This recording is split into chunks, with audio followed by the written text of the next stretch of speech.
대구 경북에 걸쳐있는 팔공산의 국립공원 승격을 축하하는 기념식에 정부 주요 인사는 물론 조계종 총무원장 진우 스님 등 불교계 주요 스님들이 대거 참석해 의미를 더했습니다. 한 사찰 옆에 애견 카페가 들어서며 과도한 소음으로 참선 수행에 어려움이 생기면서 수행 환경 침해 논란이 일고 있습니다. 오는 19일 개원하는 조계종 중앙종회 임시회를 앞두고 조계종단의 현 3원 체제를 총무원 1원 체제로 일원화하는 종헌 개정안 통과 여부에 관심이 쏠리고 있습니다. 조계종의 불교 명상 대중화를 위한 선 명상센터 건립이 교종본찰 봉선사를 중심으로 가시화되고 있습니다. 여러분 안녕하십니까? 3월 5일 화요일 BBS 뉴스입니다. 대구 경북의 명산 팔공산의 국립공원 승격을 축하하는 기념식이 대구 엑스코에서 열렸습니다. 윤석열 대통령을 비롯한 정부 주요 인사들은 물론 조계종 총무원장 진우 스님 등 불교계 주요 스님들이 대거 참석했습니다. 대구 BBS 박명환 기자입니다. 올해 1월 1일자로 우리나라 23번째 국립공원으로 승격한 팔공산. 팔공산 국립공원 승격 기념식이 제4회 국립공원의 날 기념식을 겸해 어제 대구 엑스코에서 개최됐습니다. 기념식에는 윤석열 대통령과 한화진 환경부 장관, 이관섭 대통령실 비서실장, 홍준표 대구시장과 이철우 경북도지사 등 정부와 지방자치단체 고위인사들이 대거 참석해 팔공산의 국립공원 승격을 축하했습니다. 현직 대통령이 국립공원 관련 행사에 참석한 것은 이번이 처음입니다. 윤석열 대통령은 팔공산 국립공원 승격이 10여 년간 번번이 무산되다 지난 2022년 8월 대구를 방문한 자리에서 승격을 약속하고 1년도 채 되지 않아 약속을 지킬 수 있었다며 정부와 지역 주민 그리고 불교계에 감사를 전했습니다. 이제 팔공산은 온 국민이 함께 누리는 23번째 국립공원이 됐습니다. 팔공산 국립공원 승격은 단순히 국립공원 하나가 추가되는 것을 넘어 모두가 마음을 모아 이뤄낸 멋진 성과로 기록될 것입니다. 윤 대통령은 특히 임진왜란 당시 사명대사가 팔공산에서 승군을 지휘해 나라를 지켰고 지금도 찬란한 불교 문화유산을 간직한 우리 불교의 중심이라며 팔공산이 지닌 가치를 강조했습니다. 조계종의 명찰 동화사와 은혜사가 자리 잡고 있습니다. 갓바위로 알려진 팔공산 석조 열애 자상에는 가족의 안녕과 자녀의 성공을 소망하는 불자들의 마음이 새겨 있습니다. 국립공원과 함께 살아가며 자연과 문화유산을 지키고 있는 불교계도 기념식에 대거 참석해 팔공산 국립공원 승격을 축하했습니다. 조계종 총무원장 진우 스님을 비롯해 동화사 방장 어연 대종사와 은혜사 회주 돈명 대종사, BBS 불교방송 이사장 덕문 스님 등 종단과 지역 교구본사 주요 스님들이 자리를 함께했습니다. 총무원장 진우 스님은 영상 축사를 통해 팔공산 국립공원이 세계적인 공원으로 발전하기를 기원했습니다. 팔공산 국립공원이 자연과 문화가 어우러진 우리나라 대표 국립공원이자 세계적인 국립공원으로 도약해 나가길 기원합니다. 기념식에서 은혜사 회주 돈명대종사는 팔공산 국립공원의 문화유산을 보존하고 문화 발전에 기여한 공로로 윤석열 대통령으로부터 직접 문화 포장을 받았습니다. 또 동화사 주지 능종스님과 은혜사 주지 덕조스님은 환경부 장관으로부터 대통령 표창을 받아 팔공산을 지켜온 불교계 공로를 인정받았습니다. 기념식은 윤 대통령이 진우 스님 등 각계각층 대표 8명과 함께 팔공산의 랜드마크가 새겨진 LED 스크린의 터치 버튼을 힘차게 누르는 퍼포먼스로 끝을 맺었습니다. 5,200여 종의 야생동물이 서식하고 92점의 문화유산이 있는 팔공산. 팔공산 국립공원 승격 기념식은 팔공산을 지켜나가기 위해 불교계가 힘과 뜻을 모으는 자리이기도 했습니다. BBS 뉴스 박면입니다. 반려동물과 함께하는 인구 1,000만 명 시대를 맞은 요즘 이와 관련한 사회적 갈등과 분쟁 또한 급격히 늘고 있는데요. 고즈넉한 기도도량 바로 옆에 애견 카페가 들어서면서 수행 환경 침해 위기에 처한 현장을 찾았습니다. 류기환 기자입니다. 경기도 용인시 광교산 자락에 위치한 법륜사. 사찰 바로 앞에는 공사 마무리 단계에 접어든 애견 카페가 오픈을 앞두고 있습니다. 애견 카페의 야외 마당과 사찰의 대웅전이 단차를 두고 맞닿아 있는 만큼 인접해 있는 상황. 현재까지 방음 조치가 제대로 이뤄지지 않아 강아지 짖음으로 인한 소음 피해와 강아지 분뇨로 인한 악취와 토양 오염 등이 우려되는 상황입니다.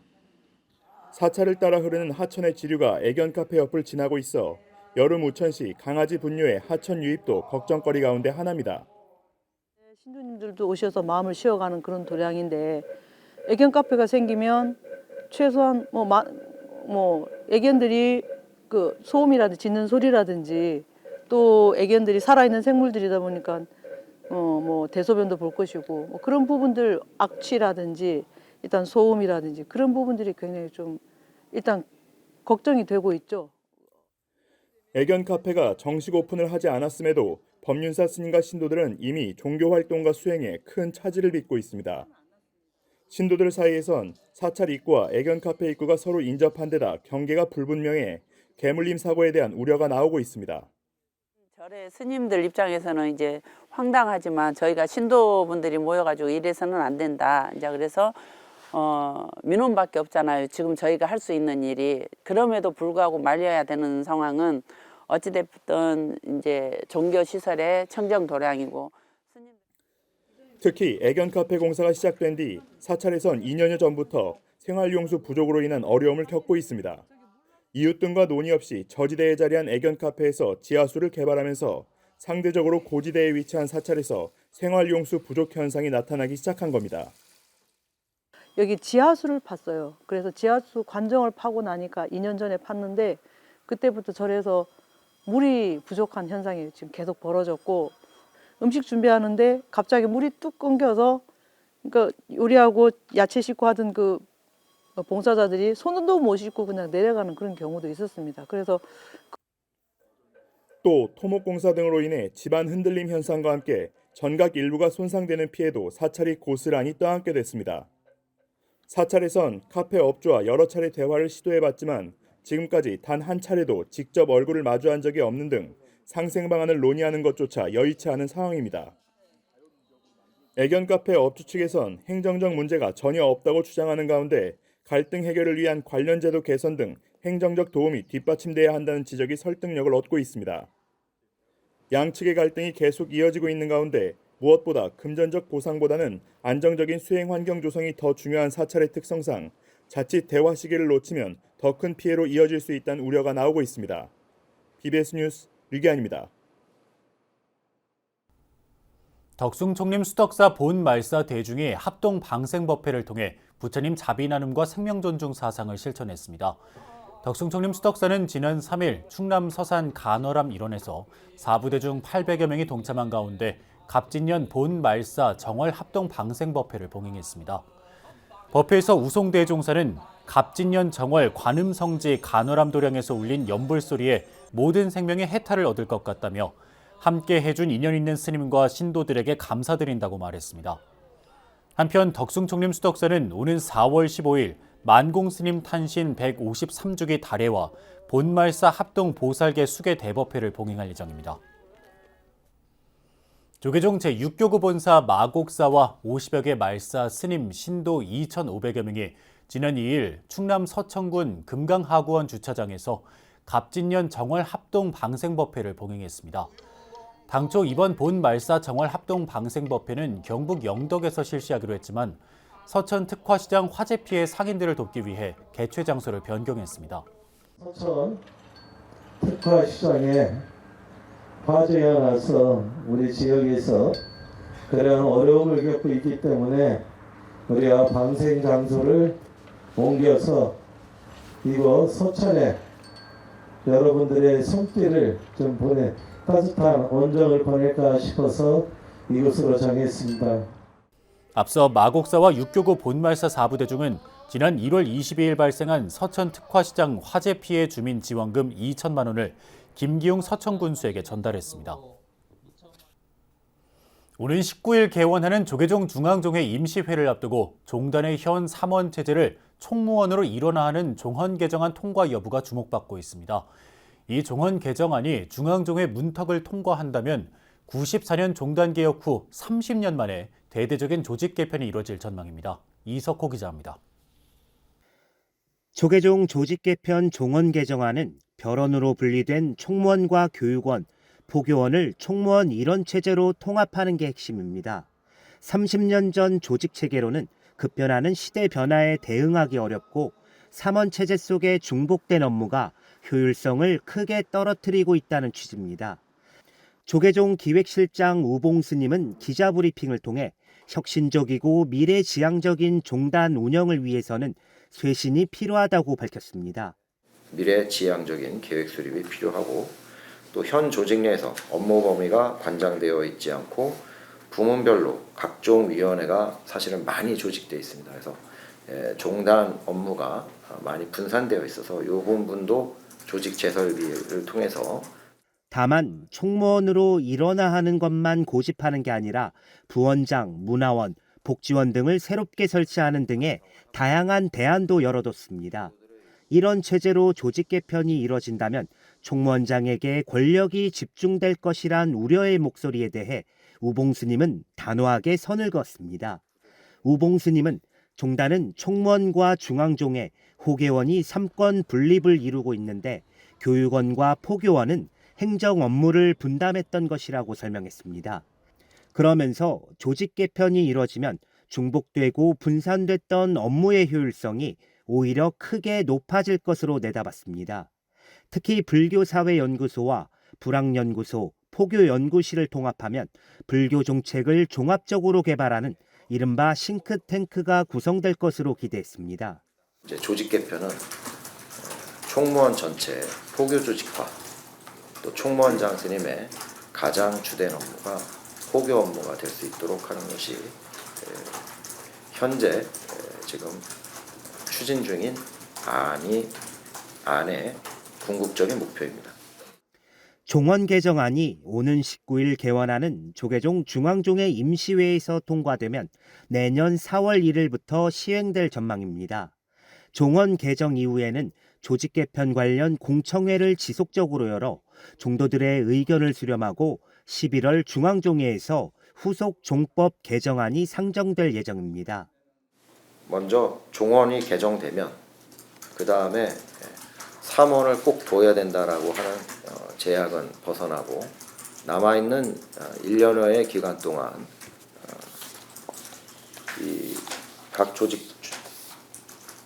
주체들과 심도 있는 토론을 통해서 중앙정무위가 원 구성 및 부서 조직도를 생성하고 공청회를 진행하며 종원 개정안이 임시회 문턱을 넘기 위해서는 중앙종회 재적의원 3분의 2 이상의 찬성을 얻어야 합니다. 탈종교화, 출가자 감소라는 한국 불교의 위기를 혁신과 쇄신으로 돌파하기 위한 종원 개정이 순조롭게 진행될지 주목됩니다. BBS 뉴스 이석호입니다.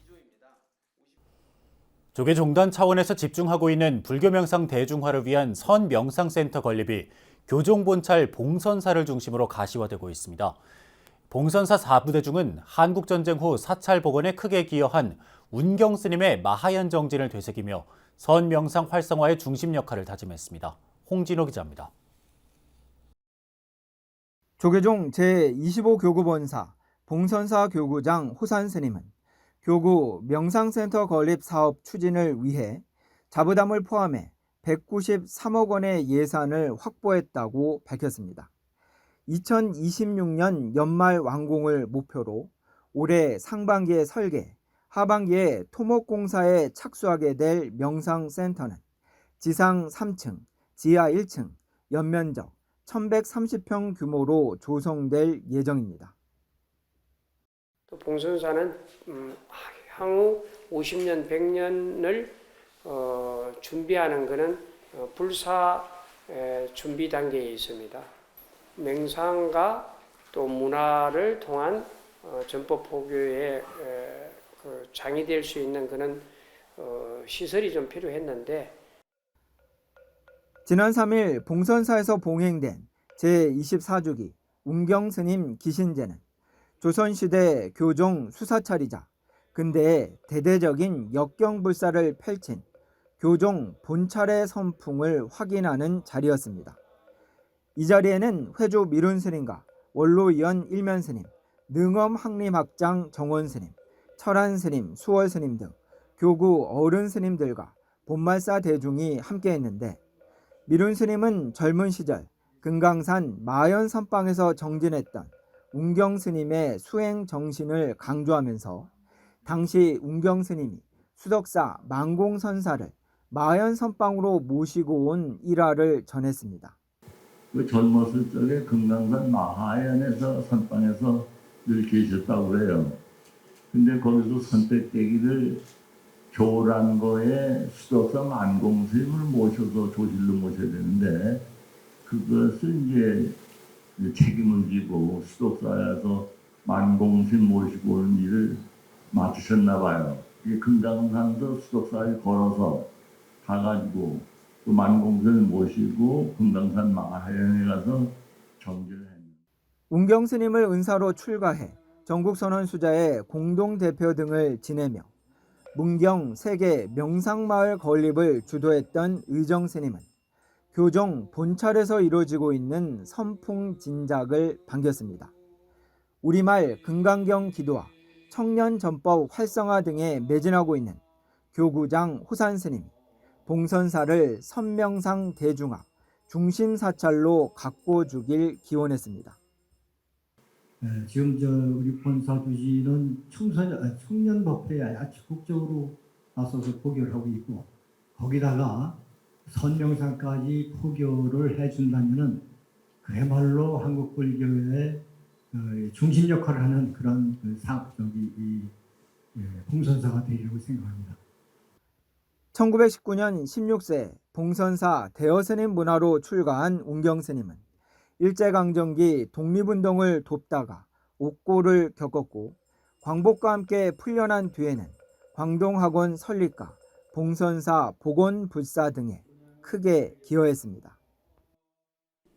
교종 본찰에서 부는 선풍이 새롭게 지어질 봉선사 선명상센터에서 시대의 화두인 문화와 접목돼 더욱 확산될 그날이 벌써부터 기다려집니다. 조계종에서 BBS 뉴스 홍진호입니다. 조계종 제8교구 본사 직지사 전 주지 흥선 스님이 지리산 대화엄사를 찾아 불자들에게 감로 법문을 설했습니다. 조계종 제19교구 본사 화엄사는 지난 2일 경내 화엄원에서 교구장 덕문 스님을 비롯해 4부대 중 200여 명이 참석한 가운데 흥선 스님을 초청 법사로 화엄법회를 봉행했습니다. 흥선 스님은 말과 칼을 주제로 한 법문에서 의사가 칼을 들면 사람을 살리지만 강도의 칼은 사람을 죽일 수 있으니 칼 자체를 탓하지 말라며 말도 어떻게 사용하느냐에 따라 상대방에게 상처를 주기도 하고 사람을 살릴 수도 있다고 강조했습니다. 우리는 말로 생각하고 말로 표현하고 그 말을 행동으로 옮기고 이런 삶을 살아가요. 내가 사용하는 말을 통해서 나라는 존재를 파악할 수가 있습니다. 예를 들면 저 뒷골목에 있는 깡패가 사용하는 말과 수행자의 말이 같을 수가 없습니다. 화엄사는 법회에 앞서 구례군 전 홍보팀장 김인호 씨를 홍보위원으로 추가 위촉했습니다.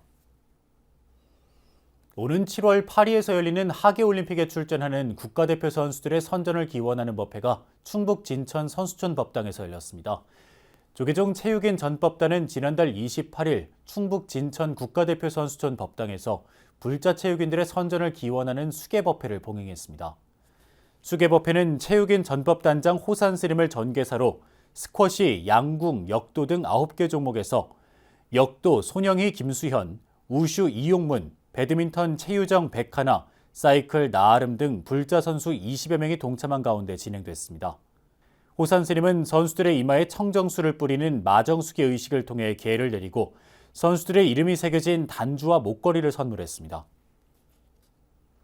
울산 가지산 보덕사가 지난 1일 경내 대웅전 앞마당에서 금정총림 범어사 방장 여산 정여대종사를 증명 법사로 4부대 중 300여 명이 참석한 가운데 3층 금강탑 조성 봉안법회를 봉행했습니다. 법회에서 보덕사 주지 효암 스님은 바른 수행으로 깨달음을 얻어 일체 중생을 안락하게 이끌고자 하는 마음을 일으켰고 그 마음이 금강처럼 깨지지 않길 바라는 뜻에서 금강탑을 조성하게 됐다고 조성 경위를 밝혔습니다. 보덕사 3층 금강탑은 전북 익산 황등석을 사용해 탑신 1층 사방에 약사열애불과 석가모니불, 아미타불, 비로자나불을 새기고 석탑 정면 중앙엔 부처님 흑사리와 치아사리 등 사리 5과를 봉안했습니다. 법회에서 보덕사 4부대중은 상북면사무소와 상북면 청년회에 자비의 쌀 100포와 발전기금 100만 원을 각각 보시했습니다. 서울 삼각산 도선사는 지난 2일 경내 호국참회원 3층 강당에서 제1기 도선사 불교대학 입학식을 봉행했습니다. 태원 스님은 부처님 가르침을 제대로 알고 배우기 위해서는 기초과정을 튼튼하게 공부해야 한다면서 불교를 공부하면 할수록 부처님의 가르침 속에 바로 참된 진리와 행복이 있고 행복한 삶의 주인공은 나 자신이었다는 것을 깨닫게 될 것이라고 말했습니다. 도선사 불교대학은 1년 과정으로 종단으로부터 정식 인가를 받아 이번에 첫 신입생을 받았습니다. 이상으로 3월 5일 화요일 BBS 뉴스를 마칩니다. 시청해주신 여러분 고맙습니다.